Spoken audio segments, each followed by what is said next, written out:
Salut Nico, salut les monkeys. Salut Vania, salut tout le monde.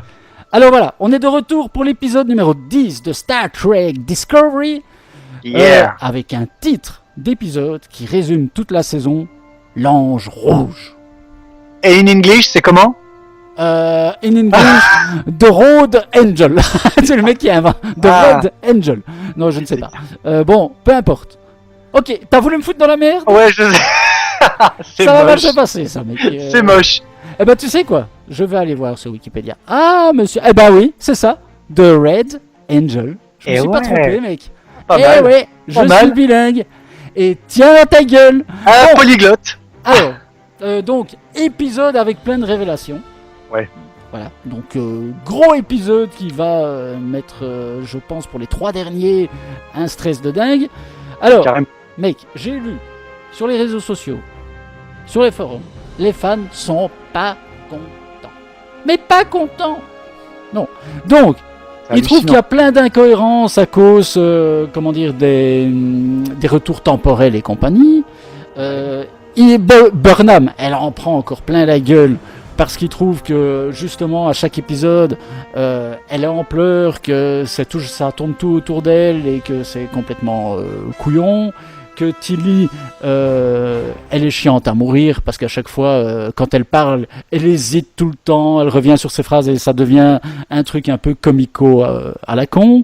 Quoi d'autre? Le docteur Culber, là, qui était revenu à la vie, eh bien, il est une fois médecin, il est plus médecin, une fois il est médecin et il est plus médecin. Enfin voilà.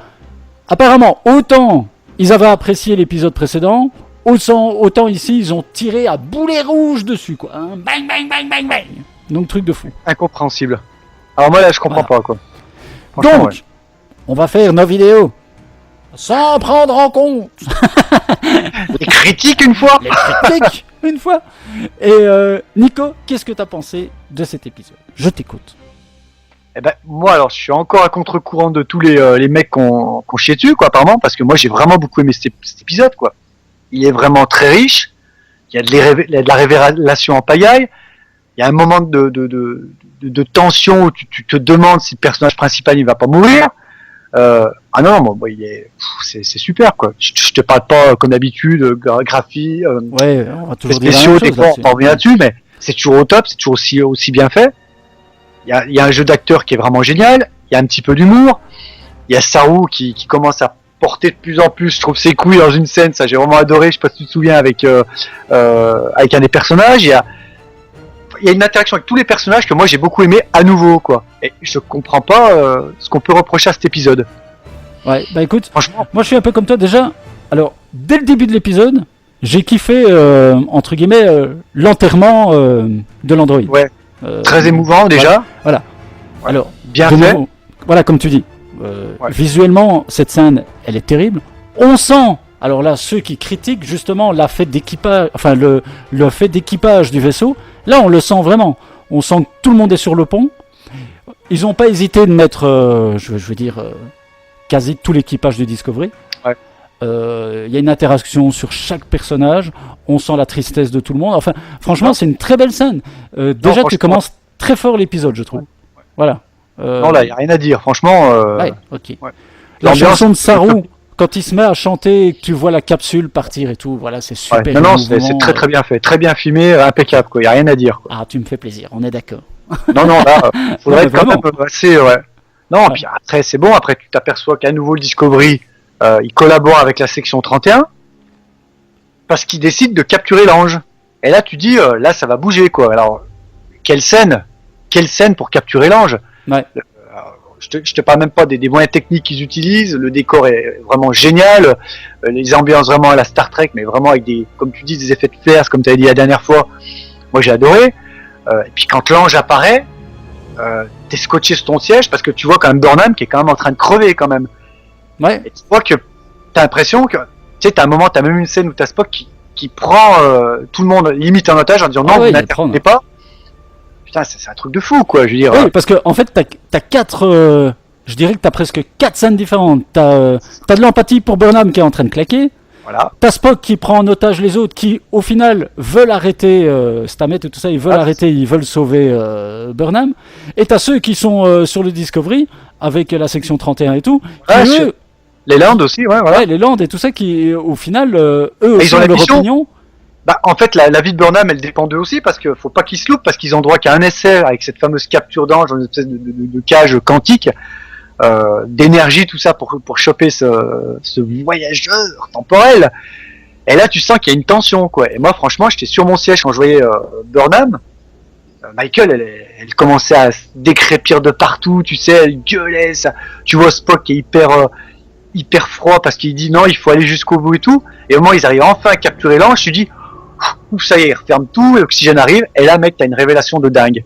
Ouais, mais avant ça, mec, moi je trouve quand même, au niveau, comme tu expliques justement avec Spock, ouais. à un moment tu te dis, ok, l'ange va arriver, mais ils arrivent quand même, alors je sais pas si t'as ressenti la même chose, ils arrivent quand même à te faire douter à un moment qu'ils vont sauver Burnham quand même. Ouais. Parce que t'as vraiment Spock qui tient tout le monde en jeu. À un moment, tu te dis quand même, merde, il est peut-être en train de foirer le con.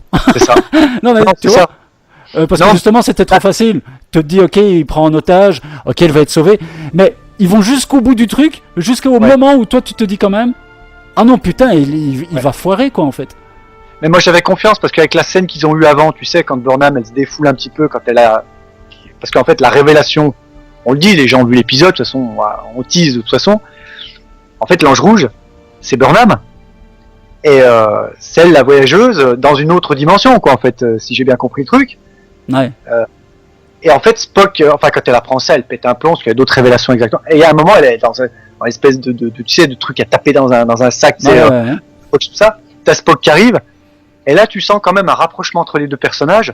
Moi, j'ai trouvé la scène super belle en plus. Et en plus, il lui dit qu'il ira jusqu'au bout pour elle, mais vraiment jusqu'au bout. Et comme tu dis, oui, tu dis, ouais, il va pas laisser mourir quand même sa sœur. Puis en même temps, le mec, il est décidé quand il tient tout le monde en joue sur la planète, j'ai noté le nom, la SOF4. Tu dis, ça y est, ça va partir en cacahuète, quoi. Et puis non, finalement, en fait, il y a tellement une belle interaction entre Spock et Burnham, une confiance surtout, que ça pouvait pas se passer autrement, que ça pouvait réussir. Mais comme tu dis, ouais, c'est tellement bien filmé que tu dis, ah non, ils vont pas nous dégager le Burnham quand même. Ouais, parce que moi, à un moment, je me suis dit à un moment. Parce qu'à un moment, elle est morte, hein. Ouais, voilà, je me suis dit, Quasiment. ils vont la laisser crever là. Ouais. Et bon, ils vont faire revenir le personnage via le futur, peut-être, un truc comme ça, tu vois. Ouais, mais j'ai pensé aussi, ouais. voilà, je me suis dit, ah ben non, ils vont vraiment faire en sorte que Spock a tué sa sœur, quoi. Enfin, tu vois, le truc de dingue. Ouais. Ah, non, là, ils sont allés très loin dans le. Et alors, tu t'attends à Attention, voir une deuxième Burnham? Parce que c'est ce que tu t'attends, quand l'ange rouge Ouais. arrive, on s'attend à voir Moi, je une deuxième m'attendais à ça, Burnham. ouais. Et voilà. Et là, t'as la tête qui se lève, et là, Damned. Et tu te dis, mais c'est qui? C'est qui? Ça. Et Truc de dingue. voilà. Révélation. Bon, de toute façon, on peut le dire, hein, donc ne regardez pas la suite, c'est un spoiler. La mère de Burnham. Ah ouais, un truc de fou. Alors que dans l'épisode, elle est hyper énervée parce que t'as Leland qui lui apprend que c'est à cause de lui que ses parents sont morts et qu'elle les tabasse, quoi. Enfin, elle lui c'est un fout truc deux de coups de poing dans la gueule. Oh, non, mais ouais, elle est d'une rare violence, quoi. non, mais c'est pas ça. Mais, alors, je sais pas toi, mais moi, les Landes, plus ça va, plus je le trouve sympathique, ce mec. Parce que c'est un peu le couillon de la section 31. Ouais, c'est Il va un se couillon. faire bananer par Giorgio, comment elle s'appelle oui, Giorgio. C'est une horreur, quoi. T'as l'impression qu'en fait, le mec, c'est vraiment pas lui qui commande, quoi. Il se laisse un petit peu porter comme ça par le truc. Ouais, le personnage, bon, l'acteur est sympa aussi, mais moi, j'ai de l'attache mec, pour ce ok, personnage. Tu me parles de Giorgio. Est-ce Oui. qu'elle a pas encore été excellente Ouais, avec les non. deux gays, là? Bien sûr. Non, mais Ah vraiment. ouais, non, mais petit foutage de gueule, et puis surtout bien foutre sa merde pour appuyer là où ça fait mal, et tu les vois les deux comme ça. En gros, elle leur dit, non mais c'est bon, allez-y les gars, quoi. C'est bon. J'aime bien quand elle leur dit, bon, on sent une tension masculine extrême. Ouais, Elle est couillon, ça. elle est mauvaise. Ah mais Mais- excellent. Alors, Excellent. je dirais que il y a juste. Michelio, c'était le personnage pour ce. C'était Ouais, mais- l'actrice pour ce personnage, y a pas à Il y a- chier. Quoi. Il y a un truc avec elle où on voit que les scénaristes ont envie un petit peu de se lâcher dans, comment dire, dans l'univers Star Trek parce que c'est quand même la seule, mec, qui change d'uniforme à chaque épisode, quoi. Oui, c'est Avec vrai. des uniformes qui n'a Mais rien à voir avec Starfleet, ni la Les section protocoles, 31. elle s'en fout, elle. Là, elle est revenue avec ses petits trucs cloutés en mode sex machine. Ouais, Non, j'y mais- ai pensé aussi. Je me suis Et dit, je me putain, suis mais dit- qu'est-ce qu'elle fait Ouais, je me suis dit, Ouais. ils se lâchent quoi, les mecs. Ils ont envie de montrer un perso qui est complètement. Tu sais, elle, en fait, elle se change tous les jours, mais personne ne lui dit rien, quoi. Tu vois, c'est Bah, normal. En même temps, ouais, elle est un peu complètement à contre-courant. Tout le monde sait un peu d'où elle vient, tout le monde sait qui elle est quasiment. Donc, ouais, voilà, elle est un peu l'électron libre de la section 31, quoi. Ils en ont besoin, elle a besoin d'eux, puis elle en profite à mort, quoi. Elle en profite à mort. Non, non, Ouais, la, quoi, il y la avait- scène de tension aussi entre Saru et Leland aussi, elle était pas mal. Ce que Ouais. je te parlais tout à l'heure, j'ai bien aimé aussi. Tu sais, Saru qui était assez, tu sais, comme ça et tout, là, il l'a menacé, puis tu sais, à un moment, il rentre, puis il le regarde, c'est comme ça. Ah, tu dis, ça y est, il s'est pris un bourre-pif, il va s'en reprendre un autre, puis non, en fait. Non, mais en fait, Non, non, très... voilà. Moi, j'ai trouvé de nouveau tout l'épisode excellent. Mec, Oui, dis-moi. excuse-moi de te couper, mais on parle souvent, alors, je sais pas, j'ai pas lu les gens qui parlaient des critiques, tout ça, mais moi je trouve que cette série, alors tu vas me dire, oui, t'es pas un fan de Star Trek, machin, t'es un newbie dans le Star Trek, mais je trouve que l'interaction entre tous les personnages, elle est parfaite. T'as pas un personnage qui détonne par rapport à un autre, tu vois. Tu vois, pour moi, il y a une belle alchimie entre tous les acteurs. Il y en a pas un qui choque ou qui, tu vois, même comment il s'appelle, Tyler, qu'au début il commençait à me saouler un peu dans tout ça. Je le trouve bien intéressant, tu vois, ce personnage. Et puis, tu vois, ça y est, il se rapproche un petit peu de Burnham. T'as vu, à un moment, quand il sait qu'il va peut-être la perdre, waouh, t'as un truc, tu dis merde, t'as limite envie de chialer avec eux, quoi. Ouais, et puis elle aussi, elle va le revoir en lui disant, écoute, j'ai pas envie que ça soit la dernière phrase qu'on se soit dite. Enfin bon, voilà. Non, mais elle l'aime. Tout ça, c'est émouvant. Et nous, les petites histoires d'amour, comme ça, on aime bien. Oui, parce que c'est notre côté midinette. Voilà. C'est vrai, c'est notre côté un peu Beverly Hills 90210, Hélène et les garçons, on aime bien tout ça. Ouais, c'est ça, ouais. Voilà. Alors, mec, moi, je me pose une question. Parce que, franchement, je vais revenir un peu au climax final. Enfin, ce sont le climax, oui. Ouais. Putain, ils vont faire comment maintenant, quoi? Qu'est-ce qui va se passer dans la suite? Parce que les mecs, ils vont loin à chaque épisode niveau scénar, quoi. J'ai l'impression qu'ils partent vraiment dans un truc, mais énorme, quoi. Mis à part ça, mec, j'aimerais bien te demander, alors, c'est justement pour, comment dire, contrecarrer ce que les fans disent. J'aimerais avoir l'avis d'un nouveau fan de Star Trek. Je vais essayer d'être digne. Alors, je vais essayer de poser ma question clairement. Je t'écoute. Toi qui es fan, à la base, plutôt de Star Wars. Maintenant que tu apprécies cette série Star Trek, Discovery, est-ce que pour toi, tu sens vraiment une différence d'univers entre les deux? Et qu'est-ce que tu apprécies sur Star Trek que peut-être tu n'as pas sur Star Wars? Est-ce que c'est clair ma question? Tout à fait. Alors, Allez, allez, on en fait un débat. Je t'écoute. Franchement, je vais être objectif. Ouais. Moi, je trouve que cette série, elle est complètement dans l'univers Star Trek.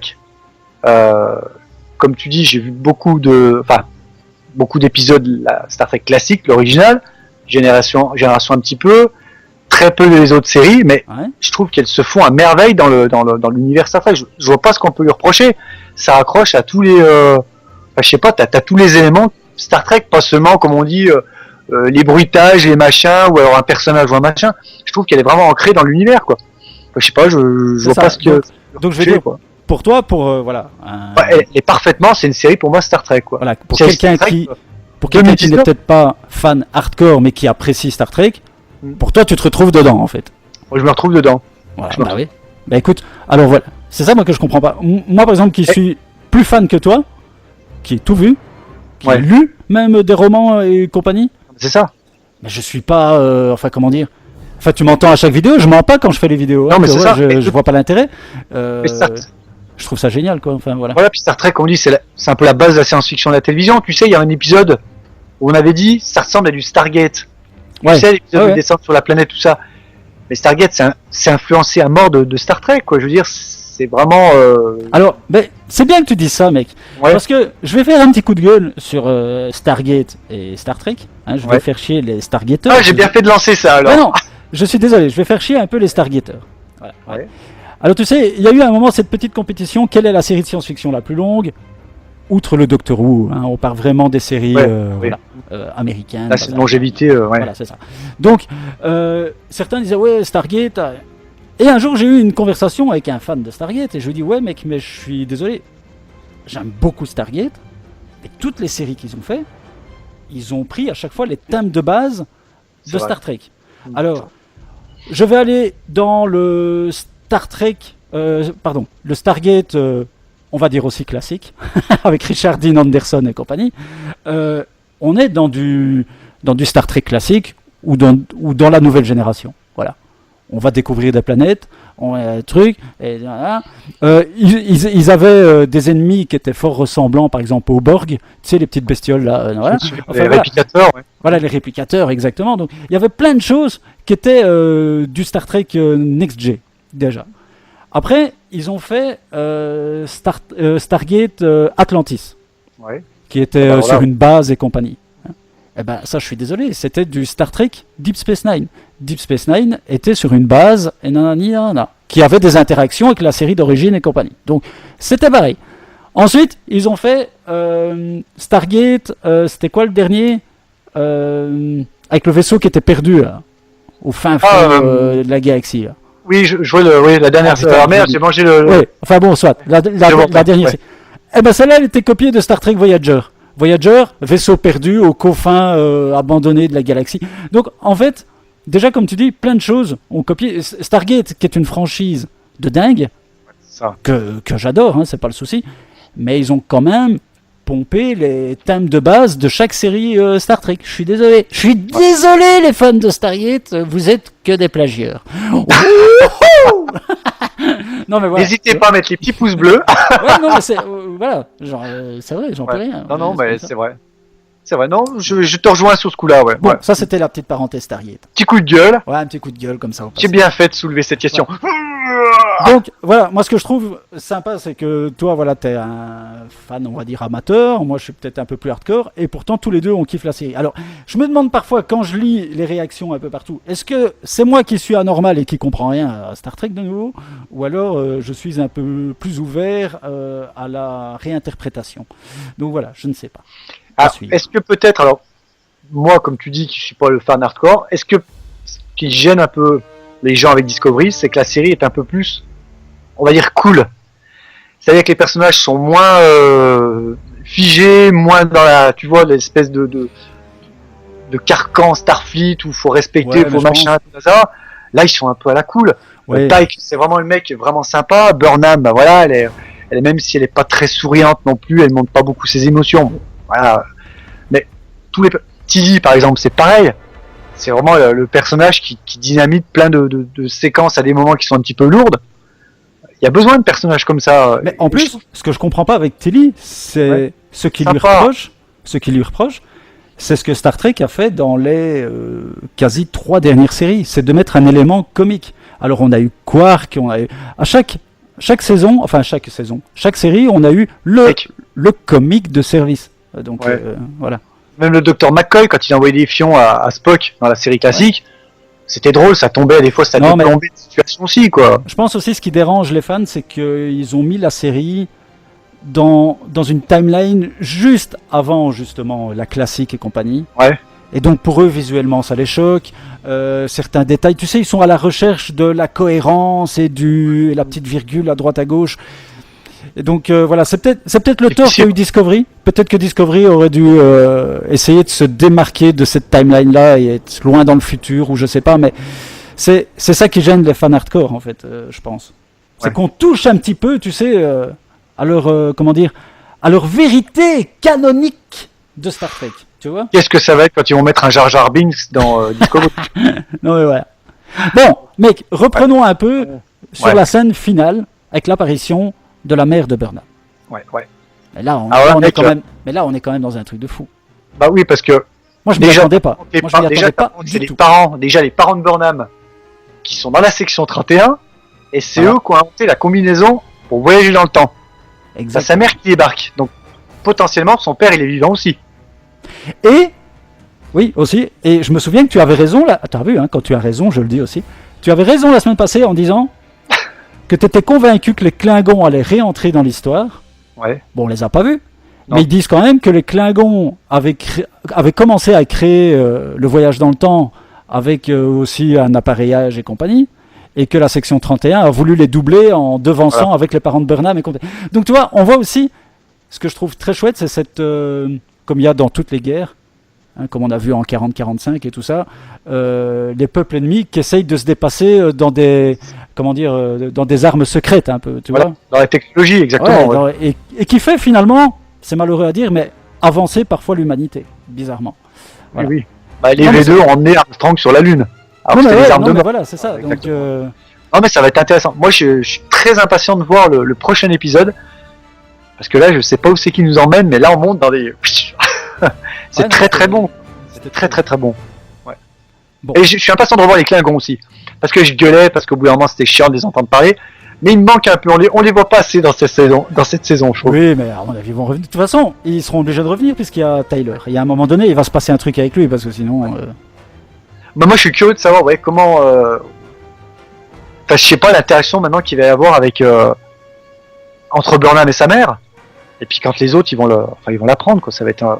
Ah là, il nous bouleverse vraiment tous les codes de la saison là. Ouais, et puis pourquoi sa mère, comment... Enfin voilà. Parce que Leland, il a quand même dit que les parents étaient morts.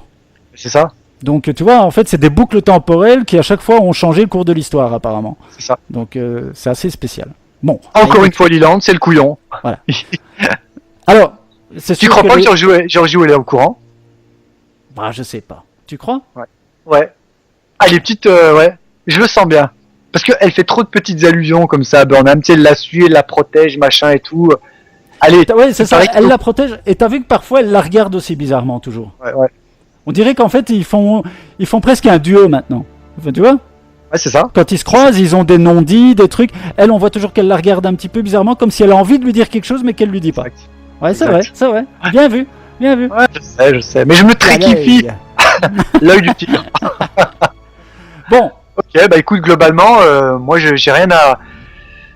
Les gens ils vont encore gueuler, ils vont dire ouais putain vous adorez cette série, c'est chiant, il y a pas de débat et tout, mais elle est bonne cette série, elle est bonne, je suis désolé quoi, il n'a rien acheté. Il n'a rien acheté cette série. Voilà. C'est notre avis, si on aime la série, on aime la série, on va quand même pas se créer des problèmes où il y en a pas. Non, les showrunners sont très bons. Là franchement j'avoue, s'il y a des séries qui patinent, qui font du surplace, là, depuis le début de la saison 2, c'est un festival. Exactement. Ouais. C'est bien dit ça, un festival. Bon, allez. Vivement vendredi pour la suite. Et on se revoit tous la semaine prochaine pour l'épisode numéro 11. Bon, Nico, n'oubliez pas de faire des petits commentaires de ce que vous en avez pensé. Des petits pouces bleus, comme d'habitude, ça aide la chaîne. N'oubliez pas de vous abonner. Et on revient la semaine prochaine. Oui. Et tous les fans de Stargate, n'hésitez pas à dire à Vania ce que vous en pensez. Je suis désolé. Et alors, pour aller plus loin, la semaine prochaine, on critiquera les fans de Star Wars. Ouh, alors là. On est bon là. Nico, à la semaine prochaine. Allez, salut Vania, salut à tous.